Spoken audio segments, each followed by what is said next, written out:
빌립보서 3장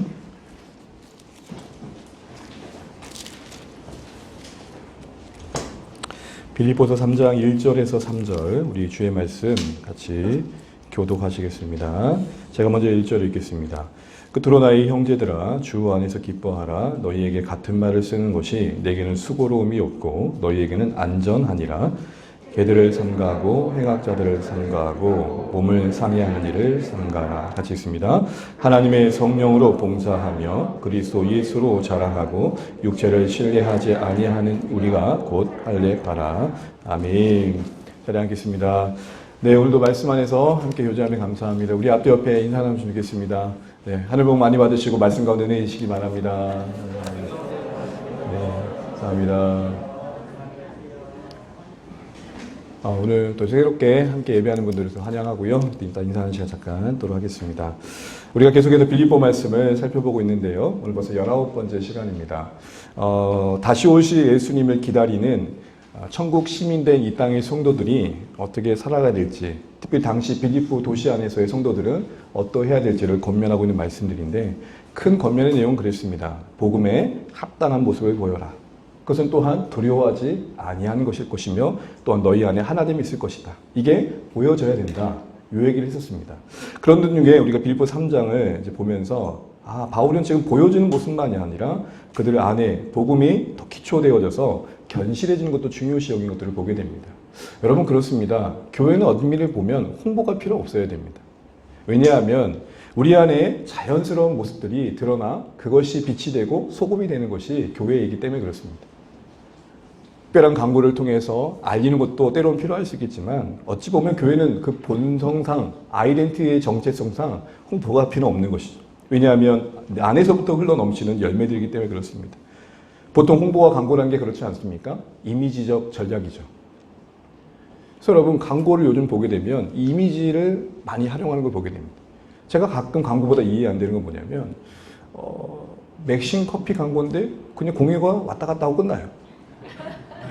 뭐지? 이 커피는 어떤 성분이 있고 이걸 마시면 어떤 유익이 있고 이런 게 아니고 그냥 공유가 마시고 끝나요. 무슨 말일까요? 이 맥심을 먹으면 당신은 공유와 함께하는 겁니다. 그런 환상을 빨리 깨야 됩니다. 어쨌든 복음이 드러나는 것도 중요하지만 그만큼 그렇게 복음 안에 바른 하나님과의 관계를 맺어가는 건 더 중요하다. 그래서 복음의 은혜의 기초에 하나님과의 관계를 온전케 해가는 차원에서의 권면을 바울은 빌립보 3장부터 시작합니다. 그 시작은 이렇습니다. 끝으로 나의 형제들아. 여기서 특별히 끝으로라는 말은 지난번에 말씀드린 것처럼 첫째, 둘째, 세 번째, 네 번째 이런 차원의 마지막으로의 의미가 아니고 새로운 화제를 이어가되 그 다음 다뤄진 내용은 너무 중요하다는 것을 상기시켜 줄 때 했던 말이 끝으로 옵니다. 우리 이런 말을 저는 울상상고 우리 교감 선생님 되게 많이 듣습니다. 바른 학교 생활을 안내하겠습니다. 네, 첫 번째, 두 번째, 끝으로, 마지막으로, 최종적으로 다시 말합니다. 거듭 강조하는 차원에서 앞으로 다룰 내용은 너무너무 중요하다. 이걸 잊지 말라는 것이죠. 이후 다루어진 내용은 뭐였습니까? 우리 2절 개역 한글 버전으로 설교 노트에 있는 내용을 한번 읽어보겠습니다. 시작. 개들을 삼가고 행악자들을 삼가고 손 할례당을 삼가라. 삼가란 말을 3번 말할 정도로 지금 손 할례당으로 알려진 할례주의자들을 주의하라고 말합니다. 그들의 교훈과 그들의 가르침에 현혹되지 마라. 무엇이 중요한지를 잘 말하라. 곡성 영화 멘트 아닙니까? 무엇이 중요한지. 바울의 교회를 향한 이런 권면, 그 호소와 같은 심정에 담긴 핵심은 뭘까요? 제발 교회여, 악한 자가 어떤 유혹과 시련으로 교회를 흔들려고 해도 신앙의 본질을 놓치지 않았으면 좋겠다. 너희들의 신앙이 본질에 뿌리 내려져 흔들리지 않길 바란다. 여러분 본질이 뭡니까? 에센스 아닙니까? 에센스의 핵심?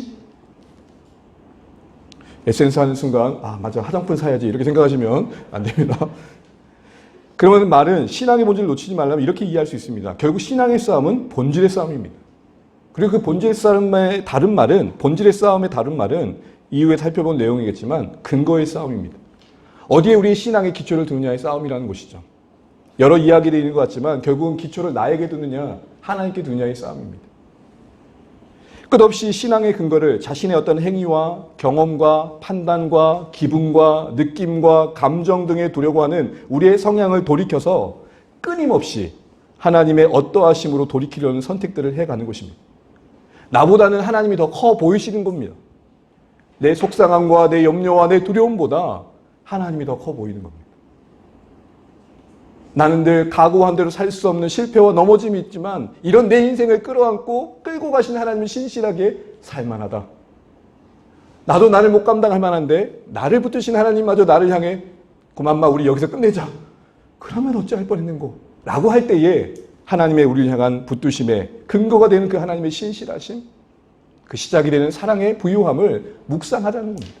결국 바울이 하고자 하는 말은 그거였습니다. 본질에서 뿌리 내려 흔들리지 말아라. 여러분, 우리의 신앙은 어떤 싸움을 하고 계십니까? 끊임없이 우리는 근거가 될 수 없는 우리 자신에게 뿌리를 내려 우리에게서부터 확인된 그 무엇으로 하나님과의 관계를 이어가려고 하고 있지는 않는가? 바울이 그러지 말라는 것입니다. 그런 의미에서 여러분, 우리는 신앙의 본질에 대해서 반복해서 들어야 됩니다. 반복. 그래서 여러분 1절에 그렇게 말하잖아요.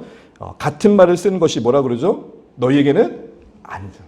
안전이란 말은 이 말의 의미는 보호가 된다는 것입니다. 같은 말을 듣는 것이 잔소리가 아니라 그것이 너희들의 영혼에 유익하다는 것입니다. 왜 그렇죠? 우린 자꾸 듣지 않으면 마땅히 알고 기억해야 될 것조차 쉽게 잊어버립니다. 그리고 우리의 본성을 가만히 두면 어느 쪽으로 더 흘러가죠? 어두운 쪽으로, 우물한 쪽으로, 그리고 염려가 많은 쪽으로, 걱정과 불안이 많은 쪽으로 기울어지게 되어 있습니다.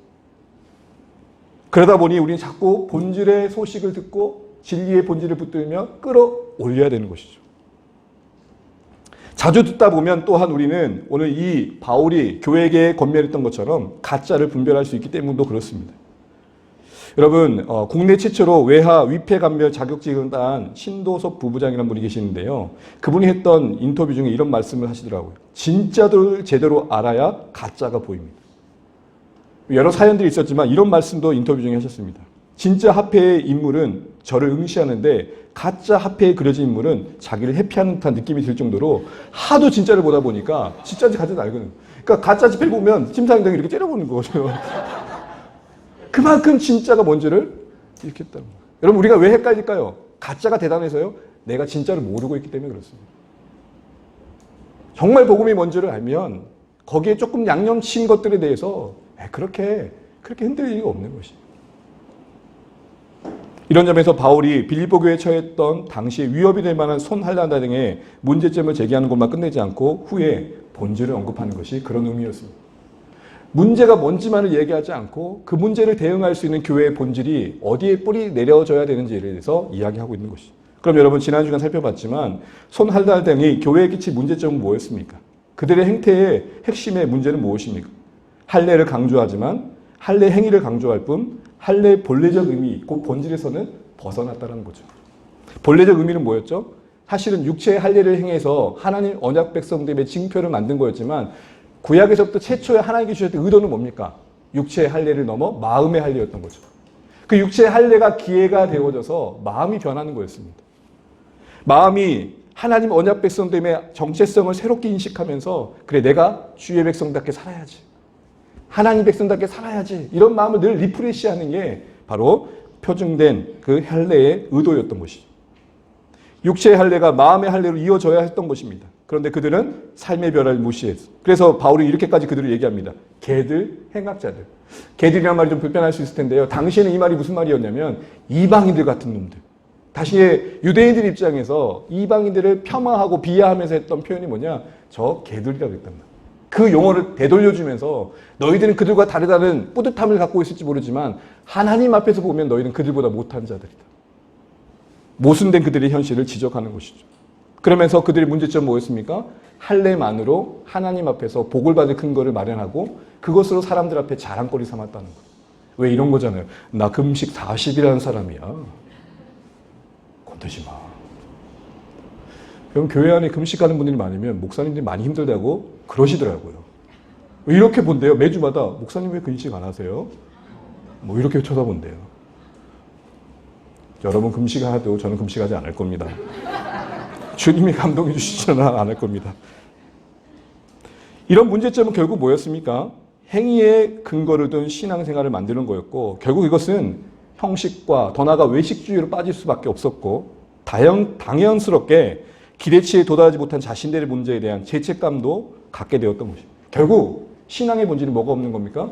기쁨이 없는 것입니다. 신앙 안에서 기쁨의 정서와 그리고 확신이 흔들리다 보니까 이게 뭐 행복하지 않은 신앙생활을 할 수밖에 없다는 것입니다. 이는 마치 예를 들자면 책을 홀로 세워둔 것과 같습니다. 북엔드라 그러죠. 북지지대, 책꽂이. 책꽂이 없이 책을 홀로 세워둔 그 장면. 그게 바로 손할렌당이 말하는 행위의존도 신앙의 현실입니다. 화면 좀 보여주시고 여러분 설교 노트를 보시면 됩니다. 보시는 것처럼 책만 누웠을 때는 선 듯하지만 조금만 건들면 어떻게 됩니까? 쓰러지죠. 작은 터치에도 흔들리다 쓰러져 버립니다. 근데 여러분 양편에 책꽂이를 두게 되면 어떻게 되죠? 기대는 곳이 있기 때문에 넘어질 듯 하지만 넘어지지 않죠. 바로 그 얘기를 하는 것입니다. 예를 들자면 신앙의 본질을 제시하는 바울은 어떻게 보면 홀로 선 책들 양쪽에 세워둘 책꽂이가 무엇인지를 말하는 것과 같다라는 것입니다. 결국 그것은 복음에 기초한 신자의 삶을 권면하는 거였고 그 두 가지의 권면은 마치 2절에 개들, 행악자들, 몸을 상하게 하는 자들을 경계하는 차원에서라도 그 신앙의 그들이 말하는 신앙의 문제점인 행위의존적 신앙을 무엇으로 감싸야 되는지를 보여주는 듯합니다. 그래서 1절은 책꽂이 한쪽, 3절은 책꽂이 또 한쪽이 되어서 2절에 그들의 개들에 불려진 그들의 신앙의 문제점을 감싸 안고 있던 구조인 것이죠. 보시는 그림과 같은 것입니다. 그래서 지난주에 우리는 한쪽의 책꽂이였던 주 안에 기뻐라는 겉면에서의 교훈을 들었습니다. 복음의 은혜에 견실한 신자가 되는 게 본질일 텐데 그것은 구체적으로 주 안에 있는 것을 기뻐하는 거였습니다. 우리 1절 말씀 다시 한번 읽어보겠습니다. 시작. 끝으로 나의 형제들아 주 안에서 기뻐하라. 너희에게 같은 말을 쓰는 것이 내게는 수고로움이었고 너희에게는 안전하니라. 행위에 의존하지 않고 기대해야 된다면 우리 어디에서 기대해야 되느냐? 그것이 든든한 기대가 되어 기대할 수 있는 것은 무엇이냐 할 때 주 안에 있다는 사실을 기억하는 거였습니다. 여러분 주 안에 기뻐하는 말씀의 핵심은 뭐였습니까? 죄인된 우리를 주님께서 이미 충분한 은혜로 용납하고 받아주셨다. 우리는 이미 주 안에 있다. 주 안에 더 있기 위하여 특별히 할례를 행할 필요가 없다라는 것입니다. 우리의 그 어떤 행위가 하나님과의 우리의 관계 속에서 그 은혜를 더하거나 덜할 수 있는, 관여할 수 있는 그런 위치에 우리의 행위가 있지 않다. 이 얘기를 하고 있는 것입니다. 그런 의미에서 우리가 책꽂이 한편에 우리를 기대게 한다는 것은 하나님과의 관계가 근거되는 그리스도의 의가, 그 은혜가, 용서하심이 신자된 우리에게 충분히 주어졌고 부족함이 없는 것을 신뢰하는 것입니다. 사랑하는 성도 여러분, 지난주에 말씀드렸던 것처럼 신앙은 하나님 앞에 받아들여지기 위해 용 쓰는 게 아니라 이미 우리 앞서 우리를 받아주신 하나님의 은혜 안에서의 쉼이며 안식이며 누림입니다. 우리의 모든 불안과 염려와 두려움의 근원은 무엇입니까? 그것이 나에게 기초할 때입니다. 내가 볼 때 내가 못마땅치 않다는 거고 내가 볼 때 내 인생이 깝깝하다는 것이죠. 그러지 말라는 것입니다. 교회여 너희가 주 안에 있다. 그리고 기뻐해라.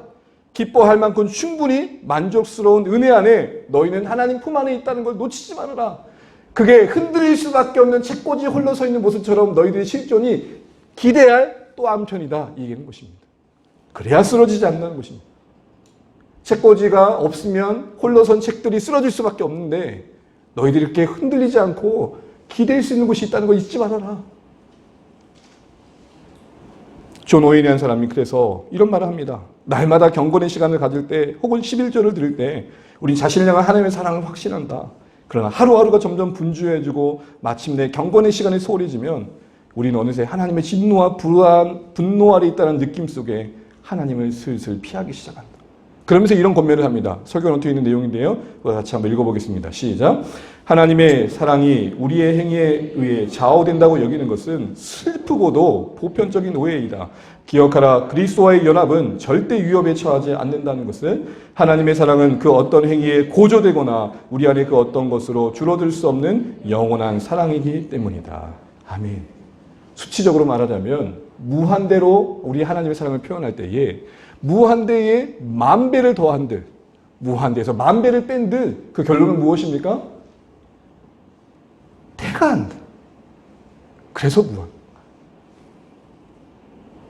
우리와 하나님의 관계에 우리를 붙드신 하나님의 사랑이 그러하다는 것입니다.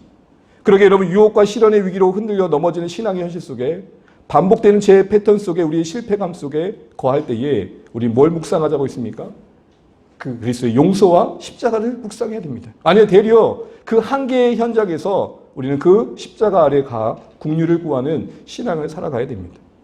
삶의 길목마다 신자로서 승리하지 못한 자신을 발견할 때마다, 그 영혼의 민낯 앞에 설 때마다 도우심을 구하는 쪽으로 가야 됩니다.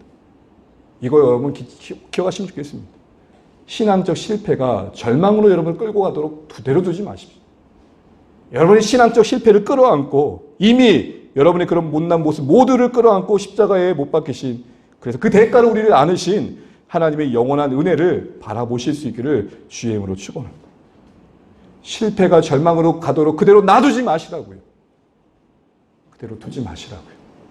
그 실패를 끌어안고 이미 그런 나를 품어 하나님의 자녀 삼으신 그 사랑에 근거하여 그 실패를 애처롭게 바라보시라고요. 이러한 반복은 우리 삶에 때로는 고단함을 주지만 여러분, 그것은 의미 없는 무한한 반복이 아닙니다. 이걸 아셔야 돼요. 잦은 실패를 발견할 수밖에 없는 이런 반복들은 우리의 거룩을 진전시키는 반복임을 잊으시면 안 돼요. 여러분, 우리가 어디서 초라해집니까? 우리가 어디서 겸손해집니까? 잘 안 될 때. 내가 계획한 대로 잘 안 되는 부분에서 우리의 약함을 보는 것이죠. 그러게 이런 반복된 실패는 되려 우리를 초라하게 하는 것이 아니라 우리를 더 하나님의 은혜 쪽으로 가게 하는 것입니다. 이 과정에서 이미 받은 바 하나님의 은혜가 더 소중해지는 것이죠. 여러분 저 보시는 것처럼 괜찮게 생겼죠? 제가 20년 전만 해도 교회 오빠로 이름을 나뉘면서 꽤 괜찮았습니다. 그런 중에 아내의 탁월한 안목과 선택에 의해 지금의 어찌할 수 없는 관계 속에 이제 이렇게 되어 있습니다. 처음에는 이 자존감이 얼마나 컸던지 당신이 나와 결혼한 게 복이지 라는 생각 속에 살다가 지금은 무한 고마울 뿐입니다. 왜요? 그리 괜찮지 않은 걸 매일 하긴 합니다. 하나님과의 관계도 마찬가지입니다. 우리가 우리의 못남을 봐야 할 이유가 거기 있는 것입니다. 하나님의 사랑이 깊어질 때가 언제일까요? 도저히 나도 나를 사랑할 수 없는데 이런 나를 끌어안으신 하나님이 이해되어지지 않는 그 순간이 하나님의 사랑을 깊이 경험하는 순간입니다. 그러면 여러분의 실패를 너무 미워하지 마십시오. 되려 그것을 끌고 십자가 앞으로 가십시오. 거기서 여러분의 실패를 씻어 하나님의 사랑을 확인하십시오. 그런 가정 속에 이런 복음적인 정서는 우리의 모든 관계와 공동체 속에 그대로 흘러가야 되는 것입니다. 자녀와의 관계 속에서 우리가 지난번에 그렇게 적용해보자고 했잖아요. 넌 도대체 몇 번째니? 할 수 있는 말이지만 가능한 삼가하자. 내가 은혜 안에 용납받고 수없는 넘어짐 속에 여기까지 왔듯 너에게도 그런 은혜가 필요하다는 것을 내가 이제 알아간다. 내 성정대로, 내 욕망대로, 내 원함대로 너를 다루었던 순간들을 용서해주고 너 또한 알면 좋겠다. 너도 너의 각오와 의지만의 인생에 달려있지 않음을 알면 좋겠다. 하나님의 은혜가 우리 모두에게 필요함을 우리가 알면 좋겠다. 이런 복음의 정서 안에 우리의 관계가 가꾸어질 때에 우리 조금 더 소망 있는 관계를 만들어갈 수 있는 것입니다. 왜 우리는 너무 이렇게 쉽게 내칠 수밖에 없을까요? 왜 우리는 쉽게 외면하며 회피할 수밖에 없을까요? 바로 우리 안에 확인되어진 은혜의 그 부유함의 부재는 아닌가? 다시 한번 생각해 볼 때입니다. 이런 말씀을 드리면서 우리는 충분히 기댈 만한 곳이 있다는 것을 배웠습니다. 이제 또 한편 또 다른 기댈 곳을 오늘 말씀은 말합니다. 책꽂이 두 번째는 무엇입니까? 함께 따라 하시죠. 하나님의 성령으로 봉사하라. 시작. 하나님의 성령으로 봉사하라. 복음의 은혜 안에 견실한 신자의 삶의 두 번째를 바울은 또 한편의 책꽂이를 하나님의 성령으로 봉사라고 얘기합니다. 그러면서 3절과 같이 말합니다. 그 3절 읽어보겠습니다. 시작. 하나님의 그리스도의 예수로 자랑하고 육체를 신뢰하지 아니하는 우리가 곧 할례하라. 아멘. 봉사하다는 말을 먼저 주목해 보시면 이것은 달리 말하면 예배하다라는 말입니다.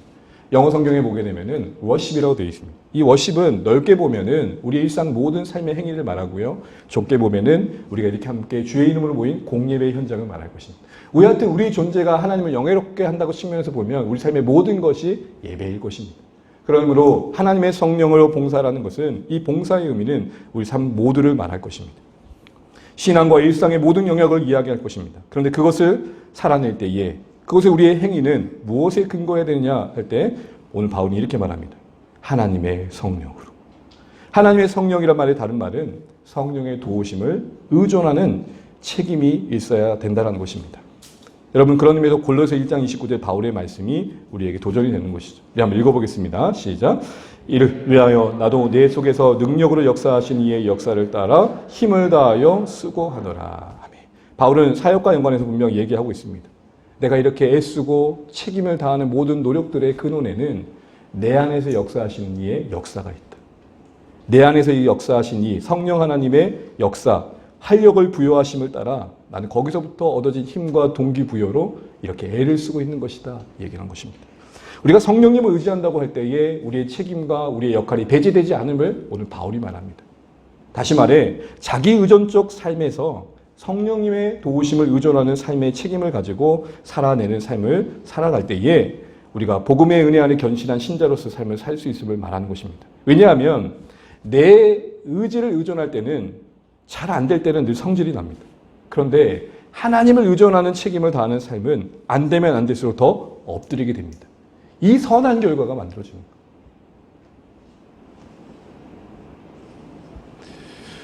거예요. 공부해라 말을 하지 않아도 알아서 공부하는 애들이 제일 무서운 애들이에요. 네. 자기들은 마음만 먹으면 잘할 수 있다고 그래요. 그래서 늘 이렇게 말해요. 내가 안 해서 그렇지 나는 마음만 보면 못할 게 없어요. 이쪽으로 흘러가는 게 제일 문제. 근데 열심히 용을 쓰고 용을 써도 성적이 안 오는 애들이 더 은혜 있는 애들이에요. 난 진짜 하나님 도우심이 없으면 안 됩니다. 여러분 가만히 보십시오. 복음의 관점에서 우리 인생을 헤아리십시오. 언제 우리가 하나님을 더 바라보게 되던가요? 그리고 우리 인생의 가장 큰 복이 무엇입니까? 그 하나님을 놓치지 않은 것이라면 그 하나님을 바라볼 수밖에 없는 우리의 삶의 모습들이 더 은혜 아닙니까? 정말 그것이 아멘으로 고백되어지신단 말이죠. 어느 성도님에게 기도 부탁을 들었어요. 기도 제목이 뭐예요? 했더니 참 그분 참 통치는 게 대단해요. 목사님 기도할 일이 앞으로 없게 해주시는 게 기도 제목입니다. 와.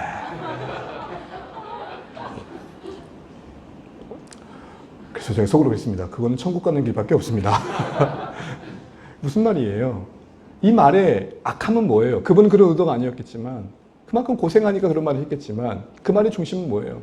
하나님 없어도 되는 삶을 말하는 거 아니겠습니까? 이런 말이에요. 사람들 돌아보시기도 힘드실 텐데 나마저 귀찮게 하면 어떡해요?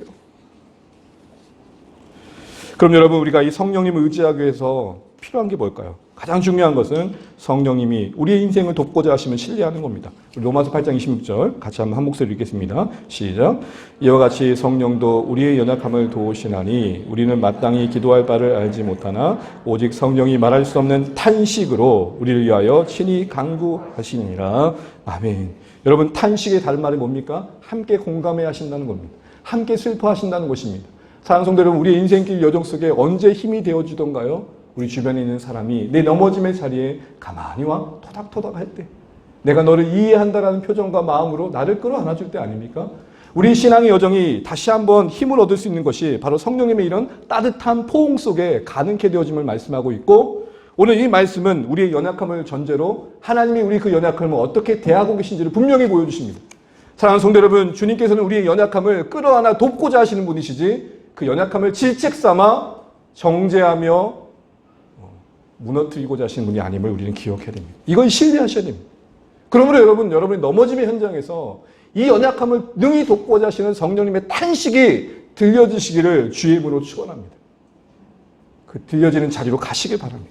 그래서 여러분, 예수님께서 앞으로 교회에게, 지자들에게 보내실 성령님을 뭐라고 표현하신지를 보십시오. 요한복음 15장 26절입니다. 시작. 내가 아버지께부터 너희에게 보내 보혜사 곧 아버지께부터 나오시는 진리의 성령이 오실 때에 그가 나를 증언하실 것이요. 아멘. 보혜사란 말의 영어는 더 헬퍼입니다. 또 다른 말은 더 카운셀러입니다. 돕는 자, 격려하는 자, 위로하는 자, 변론하는 자. 우리 모든 인생 속에, 신앙의 여정 속에 매 순간순간 필요하신 분임을 말씀하시는 겁니다. 그런데 어느새 우리와 하나님과 관계는 이상한 관계가 되었어요. 그 하나님의 따뜻한 시선이 채 느껴지지 못한 채 우리는 우리 스스로 무너져 내가 나를 용납지 못한 때문에 하나님의 사랑의 온기를 거절할 때가 얼마나 많은지요. 쉽게 말하면 이런 거 아닙니까? 하나님은 우야노 괜찮다 그럴 수 있다 얼마나 아프겠노 이러고 있는데 하나님 저 이해하지 마세요. 하나님 저 용서하지 마세요. 이런 못난 놈은 죽어도 마땅해요. 찰썩 찰썩 찰썩.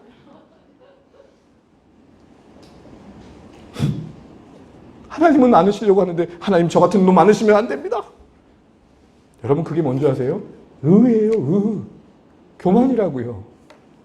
내가 괜찮아질 때까지 나는 나를 용납치 못합니다라는 말은 그릇된 기대감 속에 나를 가두는 감옥과 같은 신앙인 것입니다. 저는 주안의 교회가 좀 넘어져도 괜찮은 공동체 되면 좋겠습니다. 못난 모습 이대로 우리를 그렇게 인자한 눈으로 바라보시는 하나님의 따뜻함이 서로에게 바라봐주시는 시선 되었으면 좋겠습니다. 근데 그게 왜 안 될까요? 우리 각자가 하나님 앞에 넘어지는 그 순간이 그런 시간들을 보낸 경험이 없는 거예요. 말씀하시잖아요. 우리의 연약함을 단식하신다고. 여러분 인생길에 여러분의 아픔에 충분히 공감하며 울어준 인생들이 도대체 누구십니까? 엄마 아빠도 내 마음 못 알아주잖아요. 야, 다 그래. 야, 나 때는 더 했어. 그냥 살아.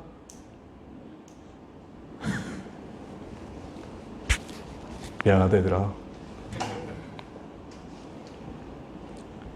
그런 의미에서 우리가 성령 하나님의 우리를 향한 이 도우심을 신뢰하기 위해서는 성령님을 바라봐야 됩니다.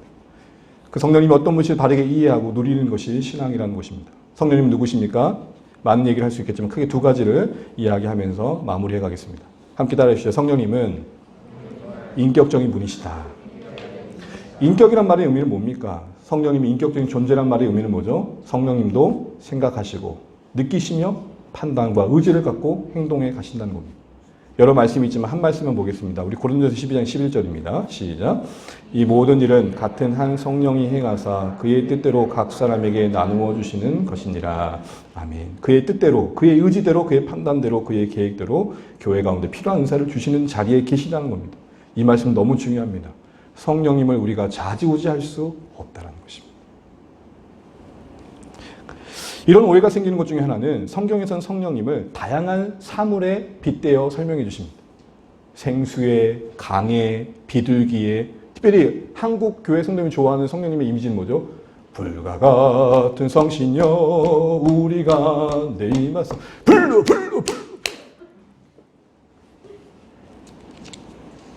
우리가 너무 열정적인 민족에서인지 몰라도 불을 너무 좋아합니다. 이러한 성령님에 대한 그런데 표현은 성령이 그분을 말하는 게 아니라 성령님의 사역의 특징을 강조하는 겁니다.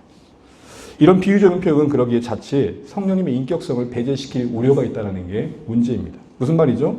성령님은 어떠한 힘, 파워, 에너지 정도로 치부해 버린다는 거예요. 이걸 언제 많이 봤냐면 소위 성령 대부흥 집회 이런 데 가면 빼딱구두에 하얀색 양복을 입고 멀건색 행거치를 꽂고 걸걸한 목소리로 사랑하는 주 안의 성도 여러분, 오늘 이 밤 여러분 은혜 받을 준비되셨습니까? 열린 마음으로 받으시길 축복합니다. 제가 못해서 여기는 게 아니에요. 막 이렇게 하다가 찬양 몇 번 열심히 하다가 준비되셨지요? 받으십니다. 벌죠 하면은 근데 희한해 성도님들도 막 넘어져. 제가 어떤 경우에 집회를 갔는데 이거 넘어져야 되나 말아야 되나 고민하다가 가만히 있었더니 저한테 하시는 말씀과 믿음이 없는 청년이요.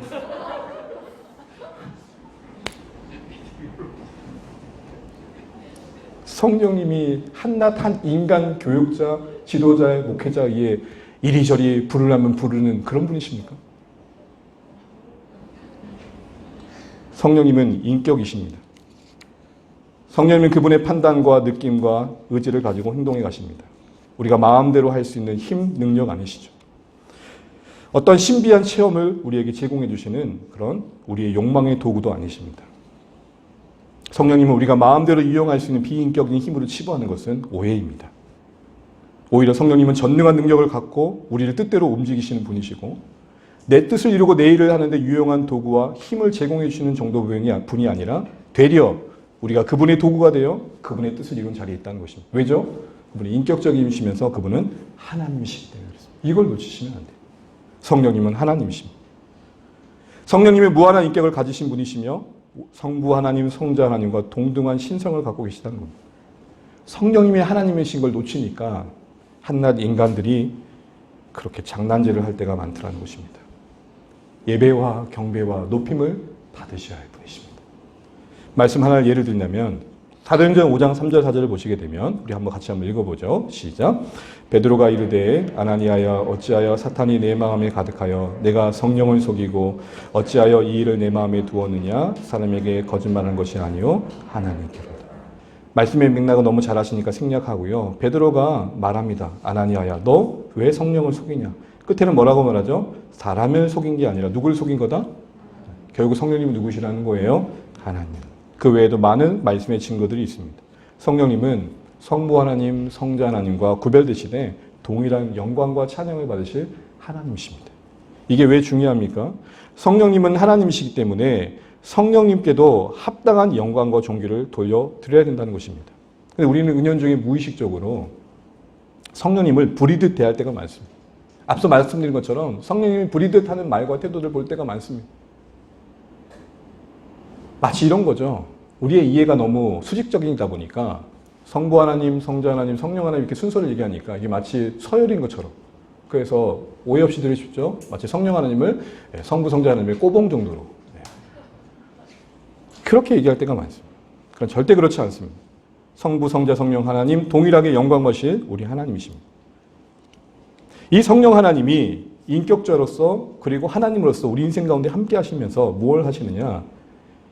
예수님을 믿는 신자들 가운데 우리 안에 믿음을 부여하셔서 예수님과 연결시켜 주시고 주님 안에 약속하신 그 모든 구원의 복을 우리에게 쉽게 말하면 적용시키십니다. 한번 따라해 주시죠. 적용시키시다.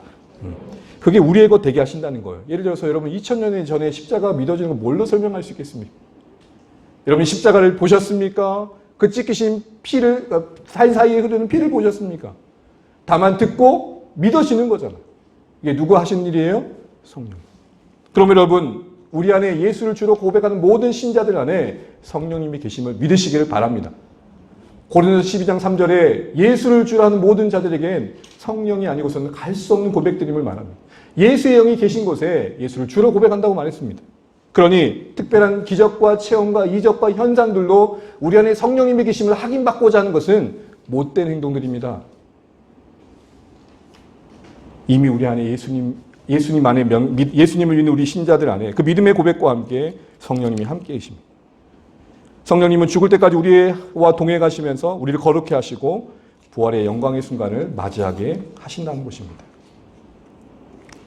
여러분 이런 의미에서 우리는 성령님과 함께 동행하는 법을 좀 배울 필요가 있습니다. 성령님과 함께 교제하는 법을 배울 필요가 있습니다. 여러분 우리 안에 이런 능력의 하나님이 인격자로서 계시는데 여러분 우리 성령 하나님은 혹시 기도할 때 필요한 동력 정도로 또 은사와 어떤 치유가 필요한 그 순간에 동원되어지는 방법 정도로 여기고 계시지 않은지 성령님을 어디 저 구석진 곳에 모셔다 둔 구석지에 모셔다 두고 전혀 교제하지도 않고 사귀지도 않고 그렇게 살아가고 있는 우리의 모습은 아닌지 돌아보시면 좋겠습니다. 여러분 우리 안에 계신 성령님은 우리와 사귀기 원하시고 교제하기 원하시고 우리가 그 성령님을 매 순간 의지하기 원하십니다. 한마디로 신앙의 여정이 분투의 여정은 맞지만 홀로 힘써 싸우는 고군분투가 되지 않으시기 바랍니다. 우리가 홀로 설 수 없기 때문에 또 한편 기대해야 될 책꽂이 두 번째는 바로 성령님이 함께 하신 걸 신뢰하고 누리라는 것입니다. 그 성령님 어떤 분이시라고요? 우리를 돕고자 하십니다. 근데 왜 우리는 스스로를 고아처럼 만들까요? 왜 우리는 스스로 고아처럼 우리 자신을 괴롭힐까요? 이런 의미에서 여러분 성령의 사역이 우리 가운데 효과적으로 이루어지기 위해 우리에게 뭘 필요합니까? 성령의 충만함을 사모할 필요가 있는 것입니다. 이를 구체화하기 위해서는 성령님이 우리 가운데 무엇을 통해 일해 가신지를 신뢰하고 참여할 필요가 있습니다. 이걸 소위 은혜의 방편이라고 합니다. 대표적인 은혜의 방편은 말씀과 기도입니다. 성령 하나님께서 우리를 붙드실 때에 말씀으로 붙드십니다. 성령 하나님께서 우리에게 힘을 주실 때에 기도 가운데 힘을 주십니다. 우리를 교훈하시고 책망하시고 격려하시고 위로하고 우리를 굳세게 하는 모든 가정 속에 이 은혜의 방편이 예외된 적이 없습니다. 이 땅에 있는 모든 신자들, 성령님과 동행하는 우리 모두가 힘을 얻고 방향을 잡고 다시 한번 소망을 갖고 한 걸음 더 내딜 수 있는 용기를 얻는 자리가 어디냐? 말씀과 기도의 자리. 그러면 여러분, 말씀과 기도는 그냥 단순한 행위 이전에 신자된 우리 인생의 생명이라 할 수 있는 곳입니다.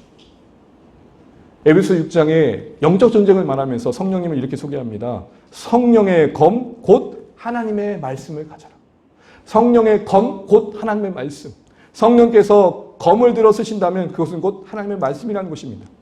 하나님의 말씀이 성령께 들려질 때 검이 된다는 말도 있지만 하나님은 말씀을 들어 우리를 다루신다는 것입니다. 그런 의미에서 여러분, 성령의 도우심이 절실한 우리가 찾아갈 곳은 어디십니까? 말씀입니다.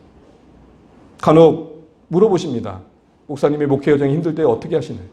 함께 마음을 나눌 수 있는 편한 분들도 계시지만 결국은 물꼬를 트는 건 말씀밖에 없습니다. 성령님의 나를 향한 그 사운드가 말씀 안에서 들려지는 것입니다. 내가 너와 함께하고 있고 너를 붙들 것이다. 지금도 기억합니다. 주안의 교회 파송 첫 모임을 할 때 하나님 어떻게 해야 돼요? 라고 할 때 떠오른 말씀이 우리를 부르신 하나님은 미쁘시. 와우! 제가 그 말씀이 은혜됐던 건 뭐냐면 그 말씀하고는 고린도 교회가 엉망진창이었거든요. 엉망진창인 교회를 향해 바울이 말합니다. 너희를 부르신 하나님 미쁘시니. 그래서 제 마음이 위로가 됐던 게 그래도 우리 파송 받으신 분들 그 망치는 안 하잖아요. 감사하다. 그 안에 담으신 미쁘심은 얼마나 더 클까? 결정적인 순간에 우리를 하여금 한 걸음 더 내딛게 하고 결정적인 순간에 그래도 인내케 하고 결국 그것은 말씀입니다. 되돌아보십시오. 여러분의 인생 속에 결국 그 선택의 기로에 여러분을 붙잡으셨던 게 무엇이셨습니까? 말씀과 기도가 다시 한번 점검되어 주시는 말씀 되길 바랍니다. 이런 측면에서 우리는 성령 충만함에 대해 오해를 좀 거두셔야 됩니다. 너무 잘 알고 있겠지만 이 성령의 충만함이 때로는 어떤 뜨거움과 열광적인 감정과 기이한 체험들로 흘러갈 때가 너무 많습니다. 근데 그 중심에 있는 인간의 제된 본성을 이겨내실 수 있어야 됩니다. 특별히 그들이 추구하는 체험들은 특별히 뭐냐? 남이 체험해보지 못한 걸 추구합니다. 그럼 그 체험 자체가 뭘 의도한 것입니까? 자기를 드러내는 것이죠. 그래서 여러분, 극적인 성령 체험의 위험성은 뭐냐면 그 중심에 과도한 자긍심이 있는 것입니다. 자기 만족이 있는 것입니다. 이것은 영적 엘리트 의식으로 승화되어져 난 너희와 달라. 예수 안에 우리가 가진 그 무엇이 다르다 말할 게 무엇입니까? 좀 더 예쁘면 하나님의 더 사랑받는 자녀며 부족하면 하나님 앞에 미움받는 자녀입니까? 여러분이 가지고 있다고 말하는 그것이 우리의 신앙의 그 무엇을 대변할 수 있으십니까? 예수 외에는 없는 것이죠. 그런데 이 은사가 갑자기 끼어들면서 특별한 체험을 가지고 온 신자들은 자기는 다른 사람들과 좀 특별한 사람처럼 대우받고 있다고 말하면서 엘리트 의식 가운데 결론적으로는 공동체의 합평을 깹니다. 뭘로요? 판단과 정죄와 분쟁으로. 그러나 여러분, 성령 충만의 모습은 다름을 오늘 말씀은 명확하게 얘기합니다. 우리 빌립보서 3장 3절 말씀 다시 한번 읽고 말씀 맺어도 보겠습니다. 시작. 하나님의 성령으로 봉사하며 그리스도 예수로 자랑하고 육체를 신뢰하지 않은 우리가 곧 아멘. 곧 할례파란 말은 다른 말은 이게 진짜 신자다. 이게 정말 참다운 신자다 말하면서 성령으로 봉사할 때, 성령으로 우리 모든 행위가 예배가 될 때에 나타난 두 가지 열매를 말합니다. 첫 번째는 뭡니까? 그리스도 예수를 뭐 한다고요? 정말 성령의 바른 충만함은, 성령의 지배를 받고 있다는 증거는 예수님이 드러나게 되고 예수님이 나타나게 된다는 것입니다. 내가 아닌 그리스도를 높이며 예배하며 주님을 사랑하고 섬기며 닮고자 하는 거룩한 열망이 일어난다는 것입니다. 그래서 성령님의 또 다른 별명은 그리스도 예수의 영인 것입니다. 성령의 지배를 받고 있다 하면서 하나님 아버지의 사랑이 보이지 않고 있고 예수님의 성품이 드러나지 않고 있다면 그 성령 이상한 성령입니다. 또한 그리스도의 아름다움을 알기에 모든 사람이 이 아름다움을 보았으면 하는 마음에 그리스도 예수를 증거하는 그 생애에 자신의 삶을 드리는 것입니다. 그런데 그렇지 않다면 우리는 좀 분별해 봐야 되는 것이죠. 신약은 성령은 어떻게 말하는가 하는 책을 다시 한번 오랜만에 펼쳐봤더니 이한수 교수님이라는 분이 이런 말씀을 남기셨습니다. 신령한 은사들을 소유했다고 하면서 십자가에 못 박힌 예수의 정신을 따라 사랑, 겸손, 섬김의 태도를 나타내지 않고 시기와 분쟁을 일으키고 있다면 그는 성령의 사람이 아니다. 이 대목이 와닿았습니다. 성령의 인도를 받는 사람은 자신의 삶 속에 십자가에 못 박힌 그리스도의 삶과 모습을 체현해내는 삶을 살아낸다. 사랑하는 성도 여러분, 성령 충만의 다른 말은 예수 충만입니다. 성령 충만의 다른 말은 예수님을 자랑하며 높이며 드러내는 것입니다. 저 사람이 성령 충만하다고 하면서 자기 기쁨에만 매여 있으면 그 성령 충만 아닐 수 있습니다. 감정 충만입니다. 성령 충만은 의지의 충만도 아닙니다. 맞아, 할 수 있다. 이건 성령 충만 아닙니다. 오직 주님이 허락하셔야만 할 수 있습니다. 이게 성령 충만입니다. 여러분 어떠신가요? 우리의 관심은 요즘 무엇입니까? 누군가 나를 좋아해 주는 것만으로 족하지 않으신가요? 그래도 조금 더 좋은 직업, 좋은 남편, 아내, 좋은 자녀들, 멋진 차, 여유, 몇몇의 좋은 친구들, 즐거운 은퇴, 고통 없는 죽음, 그리고 지옥까지 않은 정도에서 우리 신앙은 머물러 있지 않나요? 성령의 충만함은 그렇게 우리를 그대로 두지 않는다는 것입니다. 왜요? 한 번뿐인 인생, 금방 지나갈 수밖에 없는 인생, 오직 그리스도를 위해 산 것만이 남기 때문에 그렇습니다. 성령이 지금도 하시는 일은 우리 안에 그리스도의 흔적을 남기시는 것. 왜요? 그게 영광이 되며 면류관이 되며 자랑이 될 것입니까?